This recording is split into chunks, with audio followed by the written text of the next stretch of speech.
Na aula de hoje eu vou responder a sua maior dúvida sobre pão de fermentação natural.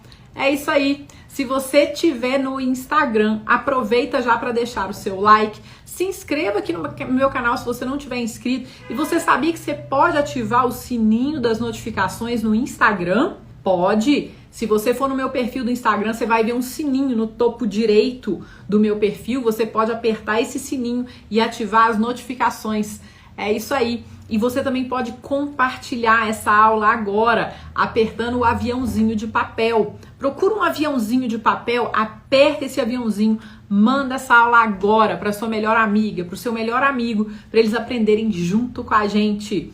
Combinado? Se você estiver no YouTube, você pode se inscrever no canal. Se você não tiver inscrito, ativar o sininho das notificações. Pra quê? Pra você ser avisado. Porque, olha, tem muita coisa acontecendo na vida da gente. Então, quando você ativa o sininho da notificação, você é avisado automaticamente no seu celular que eu entrei ao vivo, tá? Já aproveita, deixa seu like, já se inscreva aí. E uma coisa que eu quero falar também, olha só, prepara sua caneta, prepara seu caderninho. Por quê?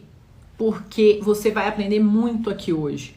E quando a gente anota aquilo que a gente está assistindo, a gente guarda muito mais fácil e pode usar como referência. Tá bom, pessoal?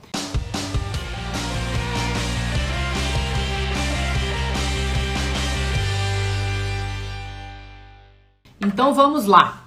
Eu vou pegar aqui a caixinha e vamos responder. Meu fermento só dobra de tamanho e fica no pico por muitas horas, mas não triplica. Olha que legal. Muito legal essa pergunta. Então, olha só, seu fermento dobra de tamanho, fica no pico por muitas horas, mas não triplica. Isso é bom ou ruim? Depende. Quanto tempo o seu fermento demora para dobrar de tamanho? Qual é a proporção que você alimenta o seu fermento? Qual é a farinha que você usa? Qual a idade do seu fermento? Ele é novinho, você acabou de criar, ou ele é mais maduro? Tudo isso vai influenciar. Qual a temperatura do seu ambiente? Então vamos lá. Vou te dar um exemplo. Se você usa uma farinha fraca, uma farinha dessas que a gente compra no supermercado, vou dar um exemplo, farinha Renata. A farinha Renata é uma boa farinha, inclusive no meu curso eu ensino os meus alunos a fazerem pães com a farinha Renata, mas a farinha Renata é uma farinha considerada fraca.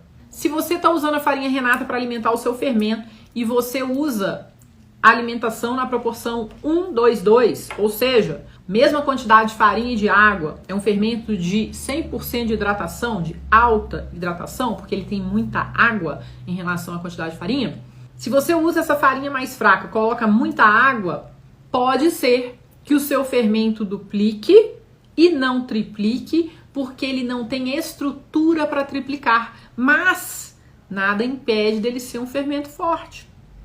Isso se esse fermento estiver crescendo num tempo adequado para a proporção dele. Se você alimentou esse fermento na proporção 1:2:2, o tempo para ele chegar ao pico vai variar entre 3 e 5 horas, mais ou menos, para ele ser considerado um fermento saudável.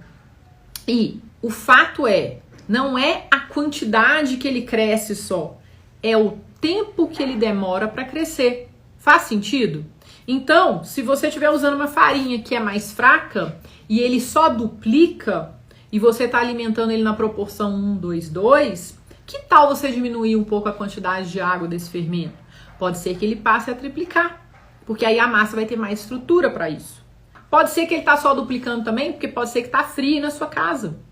Então, ele não cresce tanto. As leveduras gostam de calor. Então, você pode colocar o seu fermento num lugar mais quentinho. Pode ser que a farinha que você está usando não é uma farinha legal, ela já passou do tempo, venceu, e você está lá usando, né? Isso já aconteceu comigo, gente. Eu, há muito tempo, né? Eu tava lá fazendo fermento e tal. Gente, meu fermento tá diferente, porque eu tenho muita farinha, eu sempre tenho muita farinha, né? E aí, peguei uma outra farinha lá, comecei a alimentar meu fermento, era da mesma marca da farinha que eu tava usando, e continuei lá alimentando. Eu falei, gente, mesma marca, não tô entendendo, a mesma farinha, meu fermento não tá legal, ele tava ótimo e agora não tá bom, por que a mesma marca? Quando eu olhei, a farinha estava vencida. Eu não olhei a data de vencimento da farinha, E aí eu tava usando uma farinha velha, velha. E aí, o que acontece? Impacta o resultado do meu fermento. Então, gente, vocês têm que olhar tudo.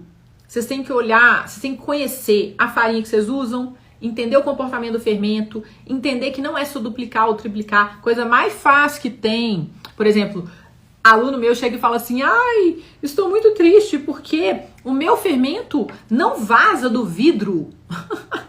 Gente, não vaza do vidro.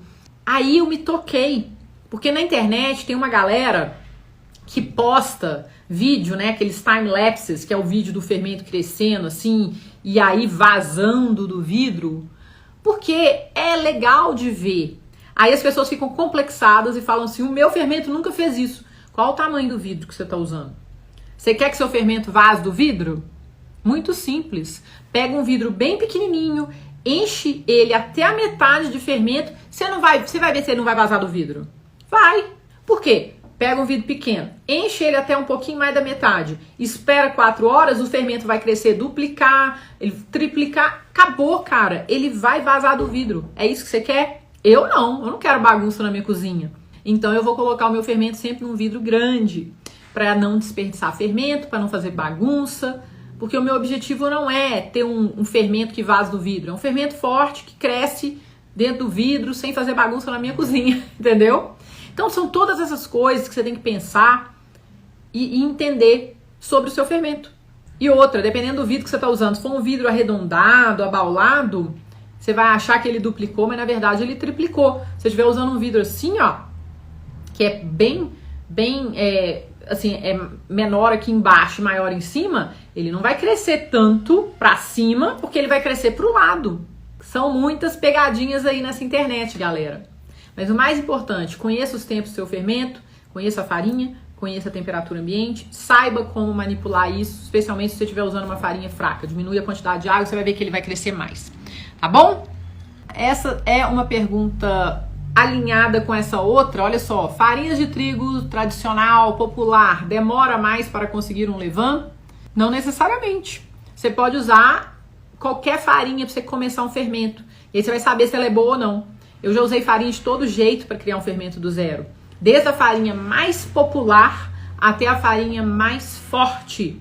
Claro que o seu fermento vai responder melhor a uma farinha mais forte, mas você consegue usar farinhas populares e criar um fermento do zero, considerando que essa farinha está dentro da validade, é uma farinha que não contém fermento, e é uma farinha, tenta usar uma farinha que não é tão super processada, mas assim, mesmo farinha processada, farinha branca, farinha refinada, você consegue fazer fermento com ela.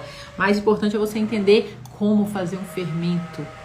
Você ter o conhecimento das peculiaridades de se criar um fermento do zero. É mais importante, talvez, do que a farinha que você está usando. A temperatura influencia muito o seu fermento. A água que você usa influencia muito o seu fermento. A farinha também influencia o seu fermento, mas não se desencoraje achando que só tendo a farinha mais top que você vai conseguir fazer o fermento, porque não é verdade, tá bom? Ana, qual é o jeito certo de se rechear pães? Meus pães recheados não crescem. Boa, muito boa essa pergunta. Então vamos lá, olha só. O recheio é algo que quando a gente coloca numa massa, vai afetar diretamente o que? A estrutura desta massa. Tá? Então, o recheio, ele vai interferir, dependendo do tipo de recheio, ele vai naturalmente pesar a sua massa. Então, o que você precisa ter para você colocar um recheio? A primeira coisa, você precisa saber a quantidade de recheio que você pode colocar numa massa, essa quantidade que não afete tanto a estrutura dessa massa. Você não pode chegar lá, fazer uma massa, vamos supor, com 500 gramas de farinha e tacar 500 gramas de recheio ali. Você tá entendendo? Você não vai ter condição de segurar aquele tanto de recheio ali. Então, normalmente, a quantidade de recheio tem que ser bem menor que a quantidade de farinha usada na massa. Cada massa é diferente, cada farinha que você usa é diferente, cada recheio também vai afetar a massa de uma forma diferente. Mas o fato é que ele afeta. Tem recheio que você coloca que é apenas para saborizar. Tem recheio que você coloca que vai mudar a textura, vai mudar o sabor, né? Vai mudar a estrutura. Então, você tem que ter essa consciência na hora que você usa um recheio na sua massa de pão, beleza? Ok. E aí, o que você precisa ter? Além de saber a quantidade certa do recheio, você tem que entender que tipo de recheio é, né? É um recheio extremamente gorduroso? A gordura vai afetar a sua massa. É um recheio extremamente salgado? O sal vai afetar a sua massa, vai afetar a fermentação.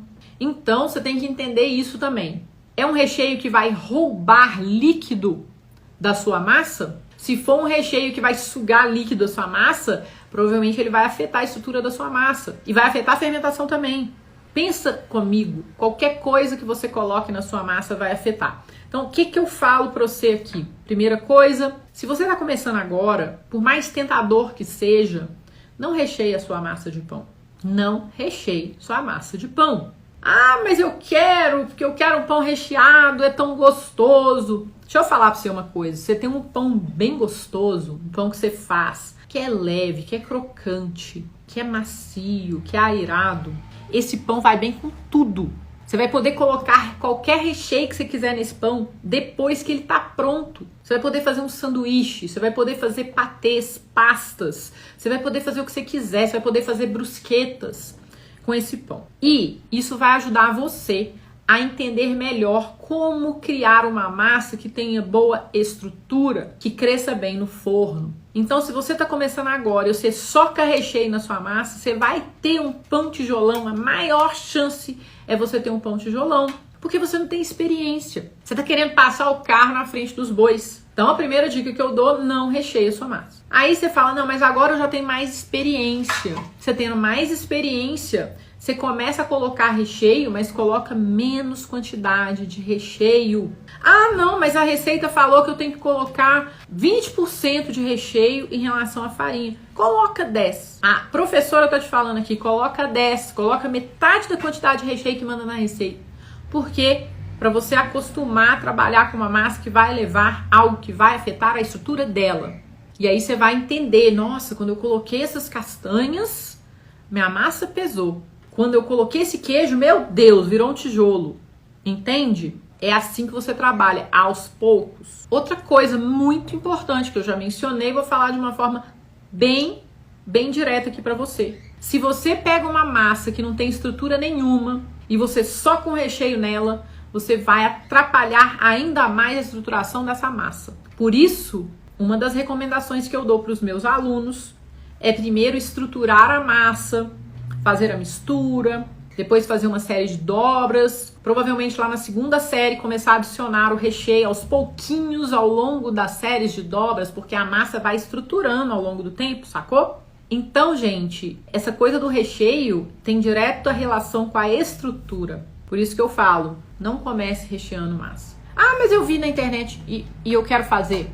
Não vai ser igual da internet, porque na internet você vai ver alguém que já tem experiência fazendo e não te passou todos os mínimos detalhes dos porquês. Por isso que você tem que se empoderar com conhecimento. Você tem que adquirir experiência, tanto teórica quanto prática. Você precisa das duas coisas, sempre. A teoria vai junto com a prática. O conhecimento vem junto com a mão na massa. E com o tempo. Nada melhor do que o tempo e a experiência para te ajudar a fazer pães recheados deliciosos. Porque aí você vai saber conhecer a sua massa, entender os limites dela, e aí você vai poder pôr o recheio que você quiser. E muitas vezes vai poder botar até mais recheio do que você colocaria, e você ainda vai ter um pão maravilhoso. Olha só essa pergunta. O sal interfere muito no desenvolvimento da massa? Sim, o sal tem uma série de funções numa massa de pão. Muitas pessoas chegam e falam assim, ah, mas eu não como sal, eu não gosto de nada salgado, eu vou tirar o sal da minha massa de pão. Não tire sal da sua massa de pão, porque o sal, além da função de saborizar uma massa de pão, ele tem outras funções. Você quer saber quais são as funções do sal? Então, olha só, uma outra função do sal é de conservar a massa. O sal é um conservante natural. Então, quando você coloca sal numa massa de pão, você pode garantir que essa massa vai durar um pouco mais de tempo. Ele vai ajudar a conservar essa massa, vai conservar o pão depois de pronto. Então, além do sabor, ele é conservante. Mas não é só isso. O sal vai ajudar também a controlar a fermentação. Olha que legal, ele regula a fermentação. Por quê?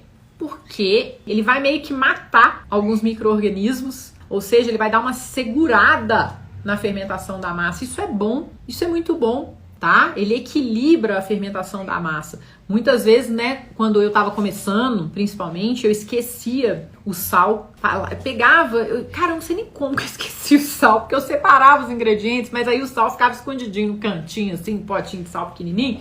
Quando eu vi, eu falava, meu Deus, não coloquei o sal. Quando eu vi a minha massa de pão, ela fermentava loucamente, e aí que eu vi que eu tinha esquecido o sal. Então, uma dica que eu dou pra você, depois que você terminar a mistura, eu gosto de experimentar a minha massa de pão, porque aí eu sei se ela tá com sal lá, entende? É uma boa você experimentar a massa, mas beleza.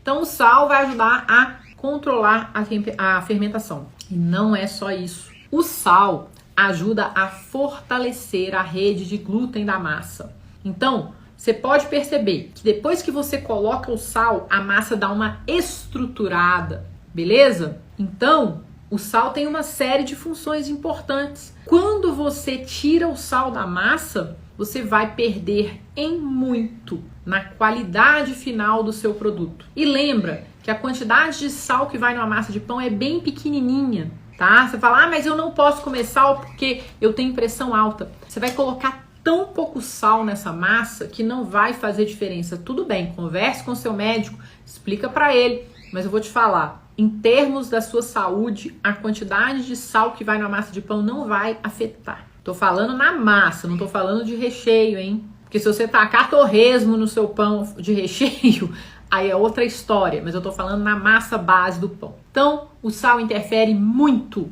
na massa, no desenvolvimento, na fermentação, na estrutura, no sabor, na conservação. Não deixa de colocar sal na massa e não inventa quantidades diferentes de sal para sua massa. Vamos lá. Próxima. Vamos lá. Posso assar pães em panela inox Tramontina? Ai, que bom, gente, minha aluna, que delícia! Então, olha só. Você pode assar o pão na panela que você quiser e que puder entrar no seu forno. O fato é, cada panela que você usar vai trazer características diferentes para sua massa de pão. O que você não pode é esperar um resultado similar usando panelas diferentes. Se você usa uma panela de ferro, que é a panela que eu recomendo, você vai ter um resultado bem mais próximo de um forno profissional, porque a panela de ferro retém bastante o calor e quando a tampa dela veda bem, ela também retém o vapor. Nos primeiros minutos de cozimento, isso é essencial para o seu pão ter um crescimento explosivo dentro do forno, para formar uma casca fina no começo e depois para que a casca fique dourada e crocante. Quando você usa a panela de ferro, você ajuda que isso aconteça no seu pão. Quando você usa uma panela de inox, o inox não retém o calor como o ferro. Então, se o seu forno for um forno fraquinho, um forno que não esquenta muito, você está usando uma panela de inox, muito provavelmente o seu pão não vai ficar douradão, talvez ele não cresça tanto, talvez com o tempo a casca dele fique mais grossa, ou até fique meio macia demais, porque o seu forno é muito fraquinho, não tem a temperatura que você quer. Já a panela de ferro, ela retém tanto calor que às vezes ela fica até um pouquinho mais quente do que o seu próprio forno. Ela é um forno dentro do forno. Agora, se você tem um forno super potente que esquenta bem, vai esquentar super bem a sua panela de aço inox, tudo bem, entendeu? Você vai ter um forno já bem quente, a panela de aço inox vai ajudar a reter o vapor e no final vai dar certo. Ou às vezes a sua panela de inox tem aquela camada extra de cobre interna. O cobre é bem legal, tá? Então depende da sua panela de inox. Não é qualquer panela que é igual, não é mesmo? Mas você pode experimentar, ver o que acontece. O que eu recomendo é que você teste. Experimente panelas diferentes para ver qual vai trazer um resultado melhor para o seu pão no seu forno. E lembra que a panela não é o que vai te fazer um pão maravilhoso só. Ela é um dos fatores que vão afetar o seu resultado, tá? Mas o mais importante, não espere resultados iguais usando panelas diferentes, tá, pessoal? Não crie expectativas falsas na sua mente. A panela de ferro tem um resultado, a panela de aço vai ter outro resultado, a panela de ferro fundido, como é que chama? Sabe aquelas panelas de alumínio fundido? O povo acha que aquilo, a panela é pesada, mas ela não é boa. Alumínio não retém calor. Então, se você tem um forno fraco, usa uma panela de alumínio fundido, não é legal. Mas se você tem um forno forte e usa uma panela de alumínio esmaltada, vai ser ótimo. Depende muito do seu forno também. Qual a melhor proporção de alimentação para quem opta por manter o fermento em temperatura ambiente? Essa é uma ótima pergunta e essa pergunta tem várias respostas. A primeira pergunta que eu vou te fazer é: quantas vezes você vai querer alimentar o seu fermento por dia? Dependendo da quantidade de vezes que você quer alimentar o seu fermento por dia, você vai escolher proporções diferentes para alimentar o seu fermento. O fermento vai mudar radicalmente dependendo da proporção que você usa para alimentar. E a proporção que você usa para alimentar o seu fermento vai determinar também o tempo que ele demora para chegar até o pico, se fortalecer e depois cair.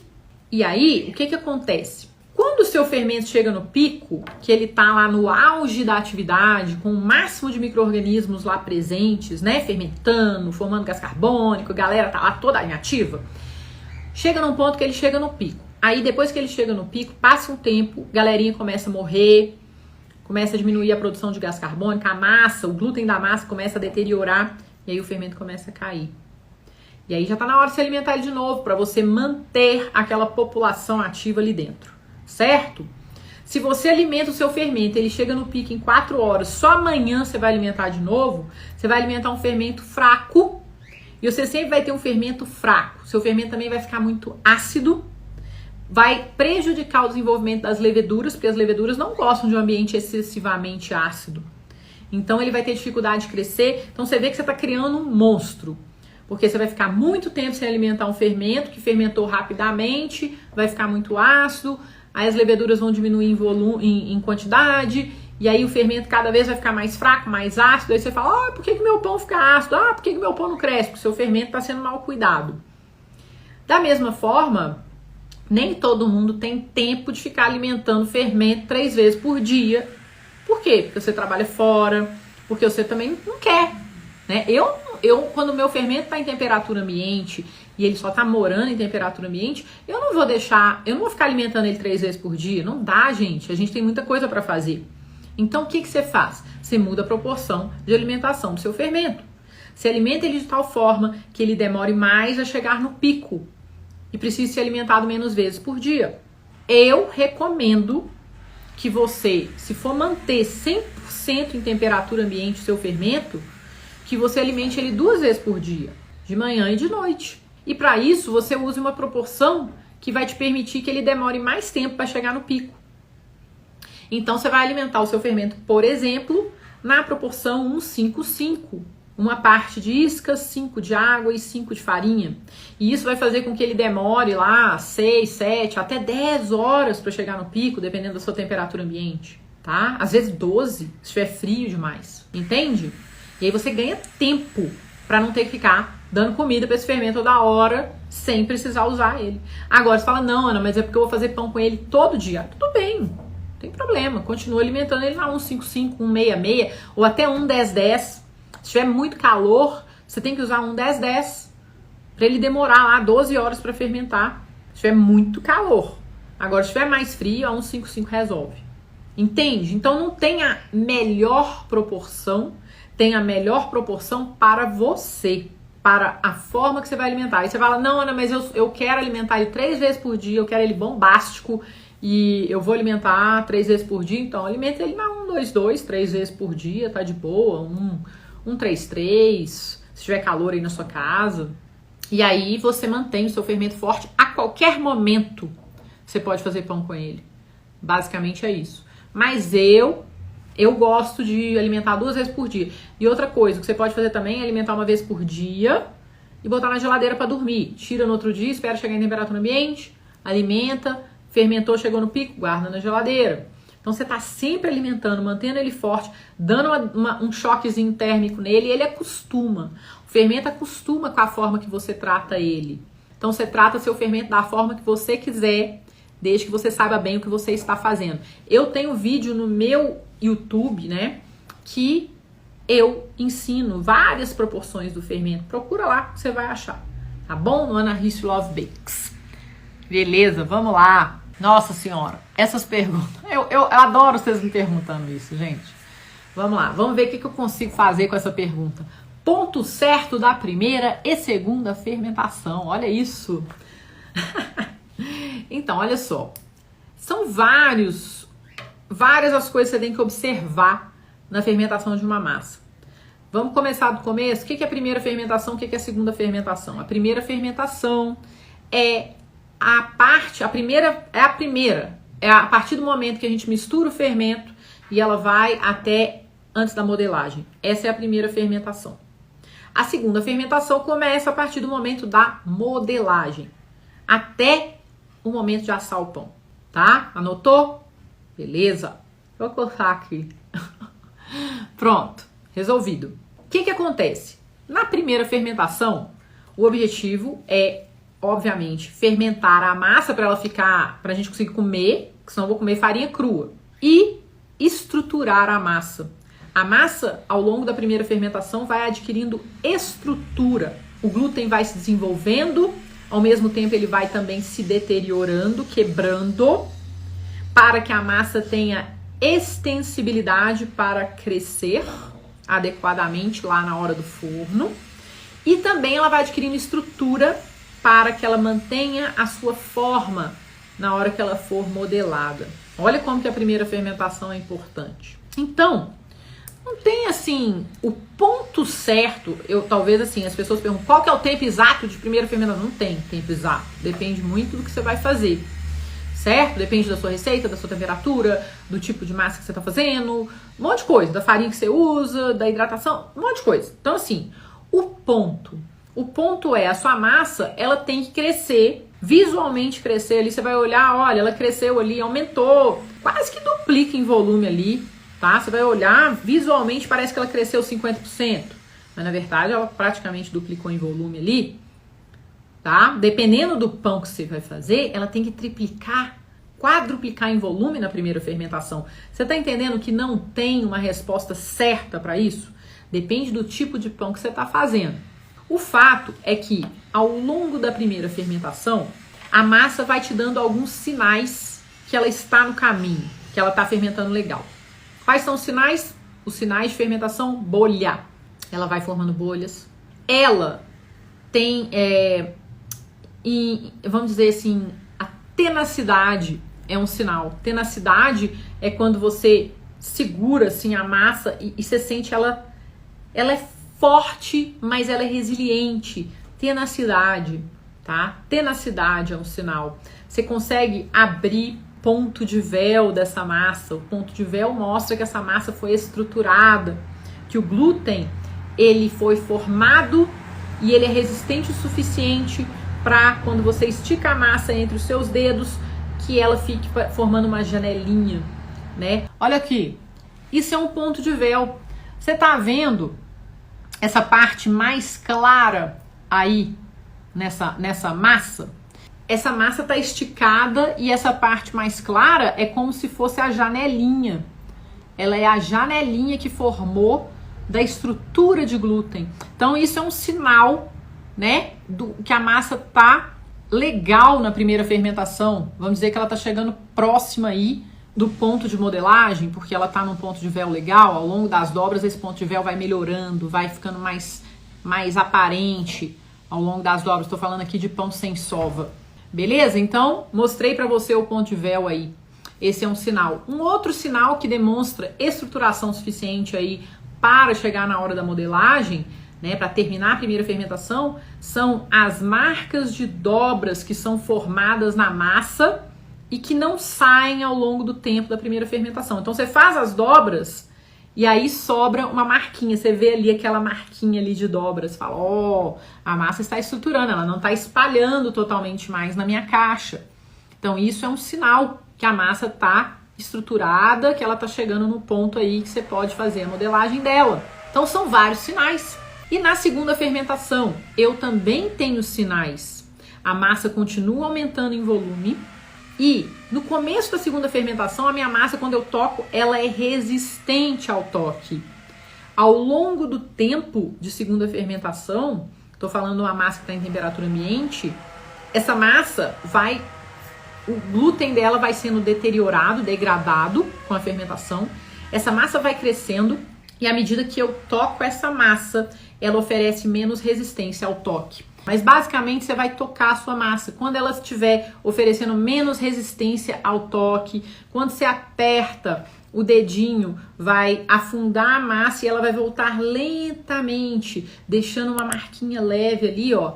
Ela já tá num ponto legal para você assar. Uma outra forma muito fácil de você observar é o seguinte: você coloca a massa para fermentar num cesto, não é mesmo? Você está acostumado com aquele cesto, com aquela quantidade de massa, sempre coloca aquela quantidade. Então, com o tempo, você vai falar: nossa, quando essa massa chegar ali naquele nível do cesto, eu já posso colocá-la para assar, porque eu tenho experiência o suficiente de fazer pães desse tamanho, nesse cesto, e eles ficam muito bons quando eles chegam nesse volume, e eu coloco ali para assar. Então, basicamente é o quê? Olhando para a massa, você vai saber, de acordo com o crescimento dela, se você repetir a mesma receita, na mesma quantidade, no mesmo cesto, vezes o suficiente, tá? Você vai olhar para a massa e falar: tá boa, já cresceu o suficiente. Bota no forno. Simples assim, tá? Então são várias as formas que você vai definir o ponto certo para a primeira e segunda fermentação. Nossa senhora, hein? Essa resposta foi longa, pelo amor de Deus. Olha só. Por que o meu pão não fica lindo como os meus colegas Love Bakes? Essa pergunta é da minha aluna. Essa dúvida, gente, é uma das maiores dúvidas que eu já senti, que os meus alunos sentem, que qualquer pessoa que faz pão, né, a gente acaba se comparando, né? A gente se compara com o outro. Inclusive, né, tem uma história que, se não me engano, foi Júlio César. Júlio César se comparou com Alexandre o Grande. Olha que loucura. Júlio César chegou e falou assim: eu nunca vou ser ninguém, porque Alexandre o Grande, olha o tanto de coisa que Alexandre o Grande já fez e que eu não fiz. Olha, eu sou muito mais velho que ele, nunca consegui fazer tudo que ele fez, e ele é muito mais novo, muito mais poderoso do que eu. Olha só, Júlio César se sentiu diminuído por Alexandre o Grande. Olha que loucura. Então, o que eu quero dizer com isso? Você está se comparando, você está comparando o seu bastidor, o seu aprendizado com o palco dos outros. O que significa isso, Ana? Significa que cada pessoa tem a sua jornada de aprendizado. Cada pessoa aprende na sua velocidade, no seu tempo. Você tem os seus colegas no curso Love Bakes, e os seus colegas do curso Love Bakes estão aprendendo o tempo deles, estudando a mesma coisa que você está estudando, as mesmas aulas. Eles têm acesso a exatamente o mesmo conhecimento que você tem. Mas cada pessoa tem o seu tempo de aprender. E outra coisa, em vez de você preocupar por que o seu pão não é tão bonito quanto o pão dos seus colegas, você tem que preocupar o que você está fazendo de certo e de errado. Para isso, o que eu recomendo que você faça? Reveja os seus processos. Reveja as aulas da professora. Revise, vai lá, volta no básico. Veja as aulas teóricas novamente. Veja as aulas mão na massa novamente. Veja as suas anotações, compare as suas anotações com as minhas, porque as minhas anotações estão lá dentro do curso para você. E aí você vai poder ver aonde que você está errando e aonde que você tem que melhorar. Tá tudo bem. A cada pão que você faz, você vai estar próximo ao melhor pão que você vai fazer. Agora, você ficar chorando, por que meu pão é ruim, do meu colega é bom, isso não vai te levar a lugar nenhum. Você vai ser igual o Júlio César, chorando porque Alexandre o Grande conquistou mais do que ele numa idade mais jovem. Isso não existe. Você tem que se comparar com você mesmo. Você tem que comparar você hoje com você de ontem. Tá melhorando? Tá, então você tá no caminho certo. Tá piorando? Então volta e vê o que você pode fazer para melhorar. Autorresponsabilidade. Sem mimimi, gente. Próxima pergunta. Para fazer pão, eu tenho que alimentar o fermento 3 vezes no pico sem descartar o fermento? Então, você pode alimentar o fermento 3 vezes seguidas. Eu falo isso para os meus alunos muitas vezes, por quê? Porque às vezes as pessoas guardam o fermento na geladeira por muito tempo, e aí tira o fermento da geladeira, alimenta uma vez, vai fazer pão e depois não sabe por que o pão deu errado. Porque o fermento tá fraco, tá ácido, tem pouca levedura nele, então seu pão vai virar um tijolão, borrachão, chicletão. Então eu recomendo, alimente seu fermento 3 vezes seguidas no pico. Cresceu, chegou no pico, alimenta, porque aí você vai colocar mais farinha, mais água naquele fermento ali que tá cheio de micro-organismos. Aí quando ele chega no pico, você alimenta de novo. Então você vai aumentar cada vez mais o número de micro-organismos naquele fermento. Beleza? E aí, aí a pergunta é, sem descartar o fermento, você pode descartar ou não descartar. Eu recomendo aos meus alunos que estão começando a sempre descartar um pouquinho e guardar o backup na geladeira. Por quê? Porque se você joga o vidro do seu fermento no chão e perde o seu fermento, né? Se acontece alguma coisa assim, enquanto você está nesse processo de alimentação, você sempre tem um backup lá na geladeira. Bem importante. Sempre tem um backup do seu fermento. Agora, se você quiser, você pode construir o seu fermento. Então você começa ali, olha só, vamos supor, você começou com 5 gramas de fermento, mais 5 gramas de água, mais 5 gramas de farinha, 15 gramas. Aí na segunda alimentação você pega essas 15 gramas, coloca mais 15 gramas de água, mais 15 gramas de farinha, e aí você vai ter 45 gramas, beleza? Na terceira alimentação você pega esses 45 gramas, aí você vai falar, mas eu quero fazer muito fermento, muito assim, um pouco mais. Então você vai aumentar, você vai dobrar a quantidade de água, você vai botar 90 gramas de água, mais 90 gramas de farinha, então você vai ter 225 gramas de fermento. Olha só, primeira, segunda, terceira alimentação. Vai estar virado ao contrário, tá, gente? Olha só. Na primeira alimentação eu tinha 15 gramas de fermento, aí eu não descartei, peguei 15 gramas de fermento, no final tinha 45 gramas de fermento na segunda alimentação, não descartei, peguei 45 gramas de fermento, aí eu aumentei, eu dobrei, ó, coloquei proporção 1, 2, 2, uma parte de fermento, 2 de água, 2 de farinha, então eu tenho 45 gramas de fermento, 90 de água, 90 de farinha, dá lá 225 gramas de fermento. Em 3 alimentações eu consegui crescer a quantidade de fermento pra caramba, eu saí de 15 gramas na primeira alimentação e no final da terceira eu tenho 225 gramas de fermento.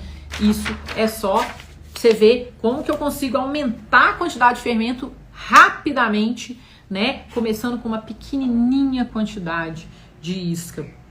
Eu comecei com 5 gramas na primeira alimentação, terminei com 225 gramas de fermento na terceira. Olha que incrível isso! Só entendendo, tendo conhecimento de proporção e entendendo que se eu não descartar, eu vou só aumentar. Por que que a gente descarta? Pra gente não ficar aumentando muito a quantidade de fermento. Porque eu só vou aumentar a quantidade de fermento se eu vou fazer pão com ele. Senão, não precisa. Aí eu vou descartando sempre, mantendo lá a mesma quantidade. Então, por exemplo, eu posso simplesmente ficar aqui, ó. Posso ficar aqui, ó. 5 gramas de isca, 5 gramas de água, 5 gramas de farinha. 15 gramas. Aí, eu vou alimentar de novo só para manter ele forte. Descarto 10 gramas, 5 gramas de isca, 5 gramas de água, 5 gramas de farinha. Volto a ter 15 gramas. Descarto 10 gramas, 5 gramas de isca, 5 gramas de água, 5 gramas de farinha. Você vê que eu gasto 5 graminhas de farinha em cada alimentação se eu tô descartando sempre. E eu ainda tenho 10 graminhas de backup. Agora, se eu não quiser, vira um monstro. Vamos lá. Como faço para os pães durarem mais tempo? Olha só. É aquela coisa, né, gente? Cada pão tem uma duração. Agora, tem algumas dicas que eu posso te dar para fazer os seus pães durarem mais tempo ou ficarem saborosos mais tempo, tá? Então, uma coisa é o seguinte. Antes de qualquer coisa, você tem que entender que a partir do momento que o pão sai do forno, ele já começa a degradar, tá? Ele vai começar a ter uma troca entre o que tá dentro do pão e o ambiente. Se o ambiente está muito úmido, a umidade do ambiente vai para o seu pão. Se o ambiente está muito seco, ele vai puxar a umidade do seu pão. Isso acontece, não tem jeito de você controlar, a não ser que você faça algumas coisinhas para isso. Mas assim, já vai começar a deteriorar o seu pão. O pão de fermentação natural, na minha opinião, vai ficando mais gostoso com o tempo. A gente tem que saber como que a gente guarda esse pão.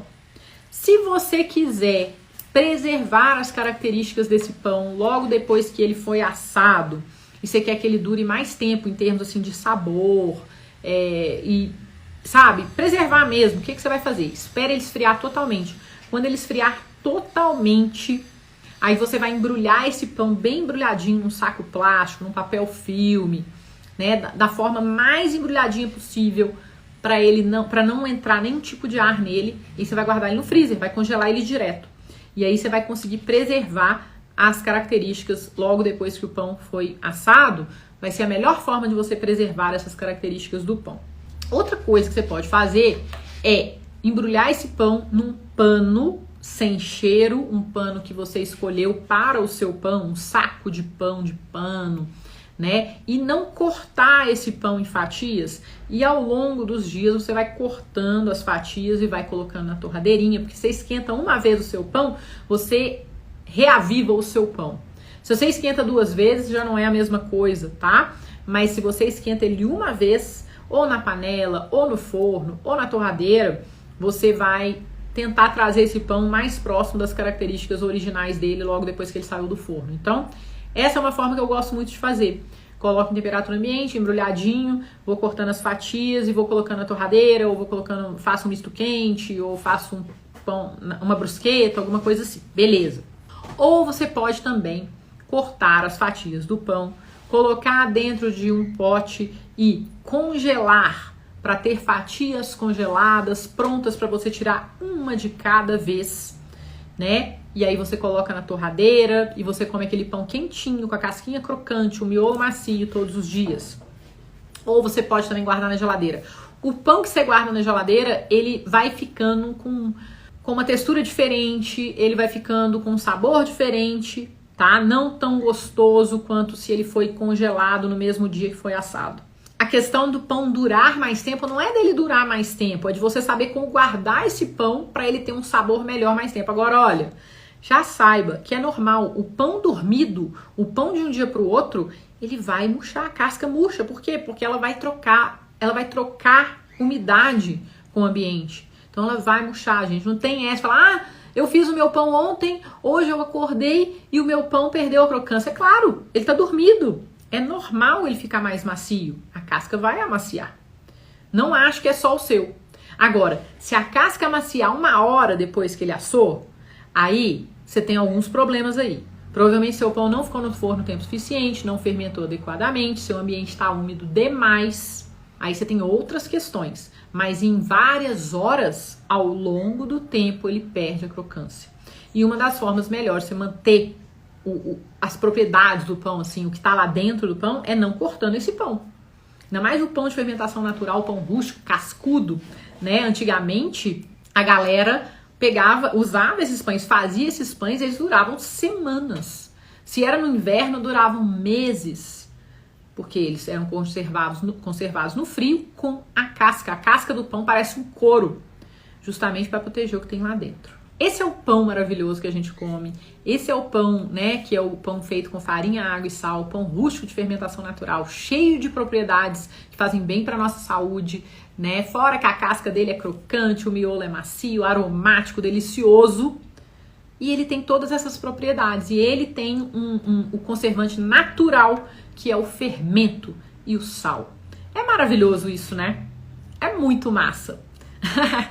Então, galera, olha só. Eu espero que você tenha gostado dessa aula de hoje. Se você gostou dessa aula, eu quero que você mande uma mensagem para mim no Instagram. Fala, Ana, eu vi a aula das maiores dúvidas sobre pães de fermentação natural e eu adorei. Manda uma mensagem para mim para eu saber que você tá gostando desse conteúdo que eu tô fazendo para você. Se você tá no Instagram, curte essa aula, comenta pra mim o que você mais gostou de aprender hoje e ativa as notificações do Instagram. Sim, no Instagram você consegue ativar as notificações. Vai no meu perfil, você vai olhar na parte superior da direita, tem um sininho. Você vai apertar esse sininho e ativar as notificações de live, de post, de stories. E aí você não vai perder nada que eu postar. E se você estiver no YouTube, você também pode se inscrever no canal se você não tiver inscrito. Ative o sininho das notificações no YouTube para você ser avisado sempre que eu entrar ao vivo. E faça um comentário.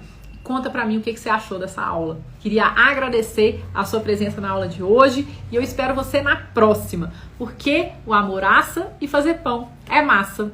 Até a próxima aula. Tchau!